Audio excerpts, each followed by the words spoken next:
Dando prosseguimento à série de entrevistas com os candidatos a prefeito em Cachoeiro de Itapemirim nas eleições 2020, nosso convidado de agora é Jonas Nogueira, do PL. Comanda a entrevista o jornalista Wagner Santos.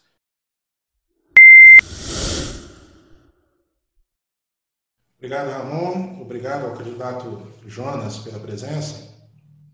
Jonas, a gente acompanha a campanha eleitoral desse ano e tem visto a nacionalização dos temas, principalmente nessa questão de esquerda e direita. Você, inclusive, na sua campanha, isso é constante. Porém, olhando a sua biografia política, você já passou pelo PSB, que agora você diz que é um partido ligado ao Partido Comunista Chinês e do Foro de São Paulo, você já foi candidato pelo PSB. Depois foi para o PV, que eu considero um partido de centro-esquerda. Inclusive, quando o PV indicou o vice para o prefeito Carlos Castiglione, você estava no partido.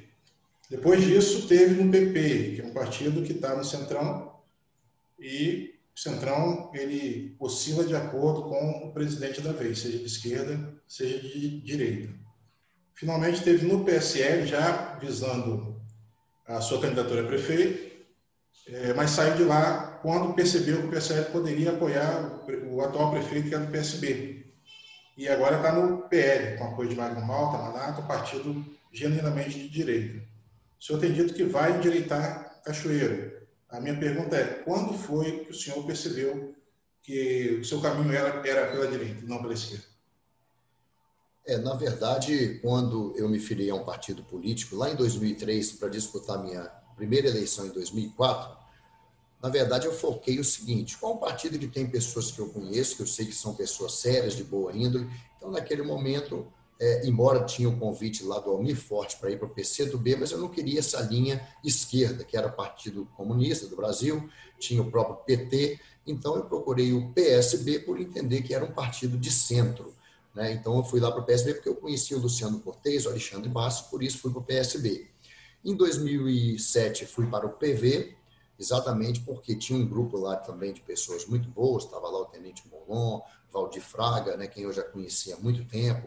Eu recebi o convite também do Índio, que esteve comigo lá, Newton Supelete, o Índio, o próprio Júlio Ferrari. Então, pessoas que eu conhecia e que eu entendi que também era um partido que era estratégico estar nele, até porque era de pessoas boas, e um partido, inclusive, se olhar hoje, partido de centro-direita, é o que diz lá a ideologia do partido, se você pesquisar, é o que diz do partido. Mas, de qualquer forma, eu fui para o PP, o progressista, fui a convite para ser o candidato a prefeito em 2016, e trabalhamos para construir, mas depois entendemos que era melhor fazer uma composição, e naquele momento não tinha essa discussão esquerda-direita.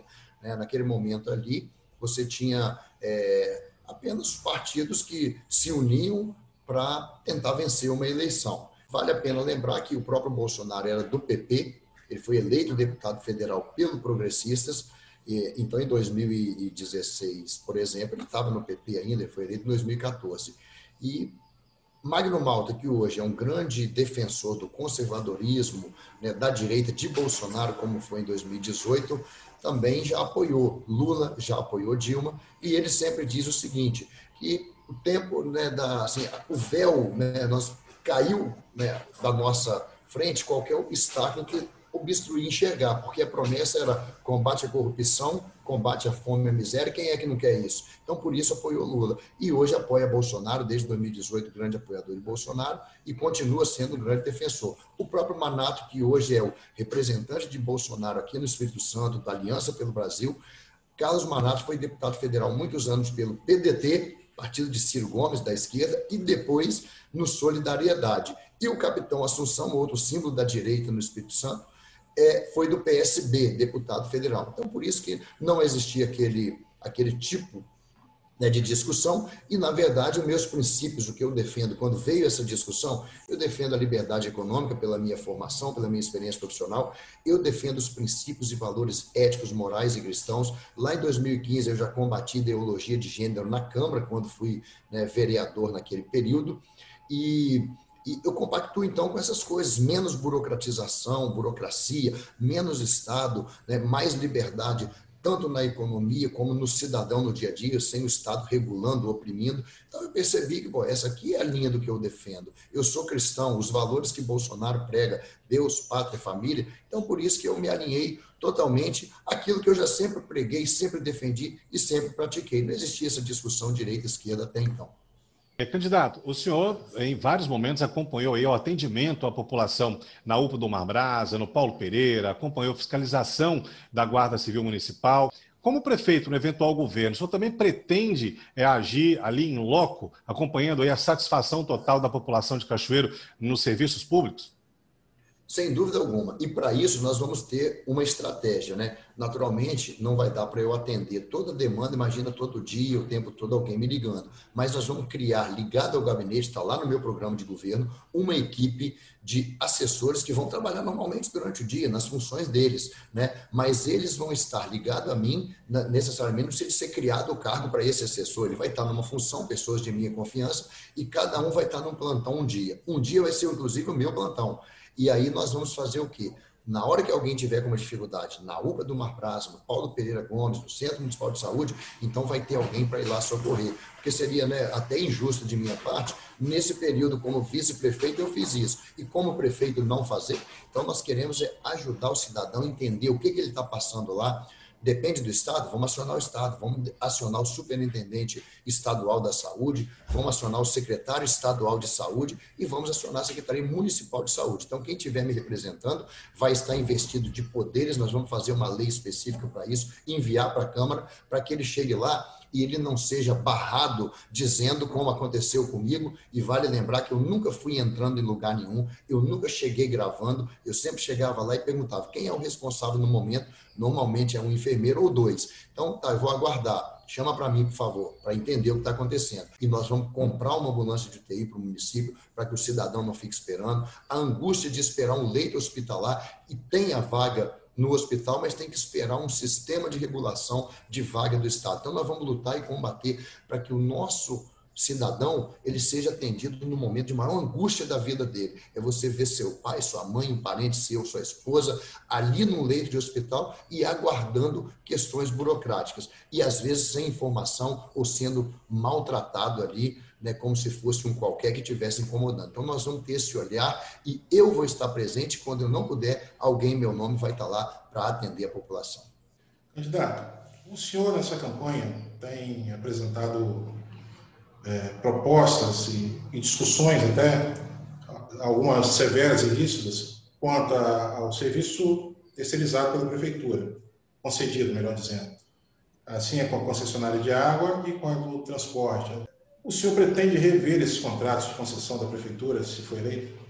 O motivo do meu rompimento com o prefeito definitivo, embora nunca inserido diretamente na gestão, não é novidade para ninguém, mas sempre trabalhei, nunca deixei de trabalhar, foi exatamente o subsídio. Quando eu fui lá, o que é o subsídio? O dinheiro que foi dado para a empresa privada Flecha Branca, dinheiro do contribuinte que tinha que ser aplicado em prol da população ali para atender outras áreas urgentes. Me lembro que quando eu falei, quando vereador em 2015, em fazer um convênio que outros municípios fazem, eu fui pesquisar isso com a Polícia Militar, com a Secretaria de Segurança, fui criticado, dizendo o seguinte, mas já estão combalidos os cofres públicos, como é que você vai tirar dinheiro do cofre público para dar para a polícia, para a segurança, que é dever do Estado? Foi o mesmo que aconteceu com a Flecha Branca, tirou dinheiro do cofre público, a diferença é que o transporte público, ele atende uma camada da população, a segurança atinge a todos, o mais pobre, o mais rico, independente do bairro onde mora. Mas independentemente disso, então, esse foi o motivo que eu fui na audiência pública, por motivos técnicos, me posicionei contra, reafirmo minha posição contra esse subsídio, a empresa já recebe a passagem para isso e nós vamos rever sim, nós vamos exigir o cumprimento do contrato. A empresa, quando ganhou em 2015, eu era vereador, acompanhei, ela tem compromissos em itinerários, em horários, em linhas de ônibus, e hoje o nosso povo sofre. Ele sofre porque no fim de semana não tem ônibus. Cada caminhada minha, alguém me relata, olha, tinha um ônibus 5h15 e um 5h30, agora só tenho de 6h20. Eu tenho que andar quilômetros para pegar um ônibus para chegar no meu trabalho a tempo. Nós estamos apenas a demanda da nossa população. O meu gabinete vai ser nas ruas. Com relação à imprensa, sim, reafirmo minha posição. imprensa que eu digo é publicidade, não é imprensa apenas. Publicidade. Há muito gasto com publicidade, a imprensa está inserida. Nos últimos 2 anos, de agosto de 2018 a agosto de 2020, foram 5 milhões de reais. Aí, como o Bolsonaro dizia, para que eu vou pagar para dizer que o Correio entrega a carta, que só ele entrega a carta? Para que eu vou pagar para fazer uma publicidade que fiz uma praça lá no bairro Coronel Borges, se lá essa praça vai atender aquela comunidade? Eu não preciso de fazer essa propaganda. A comunidade que usa ali, que frequenta, ela vai reconhecer. Se eu faço um pedaço de asfalto, eu não preciso de fazer propaganda, porque só quem pode fazer asfalto é o município. Então, esse tipo de coisa não precisa de publicidade. Aí sim, grande parte desse dinheiro pode ser revertido para a população nas ruas, na segurança, na saúde, com mais médicos, não deixando o medicamento faltar, e é isso que nós vamos cuidar. Então, nós vamos rever, sim, o contrato da Flecha Branca, exigir o cumprimento dele na íntegra, o da BRK para reduzir todas essas tarifas que são cobradas e esse mínimo de consumo de água. E vamos ainda, a questão da imprensa, claro que da publicidade, que fique claro, não é a imprensa, é a publicidade o gasto. Esse gasto de publicidade ele tem que reduzir, porque tem a produção própria do município, tem outros gastos aí correlatos, e nós não podemos deixar, dinheiro público para nós é sagrado, dinheiro público tem que ser revertido para o cidadão que trabalha 4 meses no ano para pagar impostos, para pagar o secretário, o prefeito, o vereador, todos os servidores. O senhor acabou de falar que rompeu com o atual prefeito e com isso também o senhor acabou atraindo uma legião, né, de pessoas que pensam como o senhor, estão insatisfeitos com a atual administração. A pergunta é, por que o senhor não renunciou quando o senhor não se viu dentro da administração como pretendia desde o início? Muito bom, Ramon. Na verdade é o seguinte, né? Quem rompeu foi ele. Eu me posicionei contrário e ele entendeu que eu deveria ficar calado. Só que eu fui eleito numa chapa para representar o povo, o cidadão que está ouvindo que vai ler essa matéria. Então eu não vou ficar caladinho, como sim senhor, não posso falar nada, né? Porque eu estou na chapa. Não. Se está errado, no meu entendimento, tecnicamente, se não está certo, o dinheiro é do povo, eu me posicionei. Então ele rompeu. Aí quando alguém fala assim, tem gente até que usa esse termo. Porque o Jonas abandonou o menino, abandonou o prefeito. Não é verdade. Eu fui abandonado desde o início, mas não deixei de trabalhar nenhum dia, porque eu fui representar o prefeito em várias reuniões para receber o Paulo Artung, o ex-governador, que ele não recebia de jeito nenhum. Inclusive, ele falava para mim, o prefeito é você, porque só você me recebe, para ir em reuniões com o Paulo Artung lá no gabinete, na Munes, o pessoal do Tílio Gonçalves, Cultura, várias reuniões que o gabinete me demandava. Vale esclarecer que o vice é como jogador no banco de reservas. Jogador no banco não faz gol. Ele só faz gol se ele tiver a oportunidade de jogar, como o Pedro está fazendo agora no Flamengo. Por que eu não renunciei? Porque eu tenho compromisso e responsabilidade de quem confiou o voto numa chapa.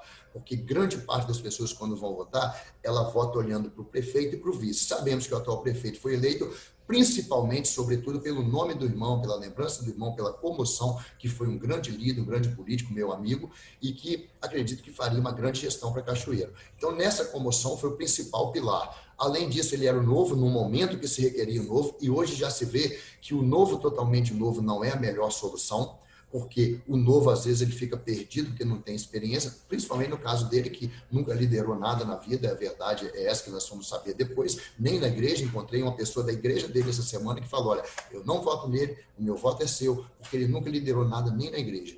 E imagina se acontecesse como lá em Presidente Kennedy, que o prefeito foi afastado, como em Venda Nova, que o prefeito faleceu, Castelo foi afastado, Itapemirim, Marataízes. Eu tinha que estar a posto e tenho que estar. Tem gente que acha que eu não sou mais o vice-prefeito. Eu continuo sendo vice-prefeito e estou a postos. Se for por ele convocado ou chamado para alguma missão, e a postos acaso eu tenha que substituí-lo ou suceder. Então, eu não renunciei pelo meu senso de responsabilidade e compromisso. Eu considero que renunciar é ato de covardia, e por isso eu não fiz dessa forma e não recebi de graça. Como, mas recebeu sem trabalhar.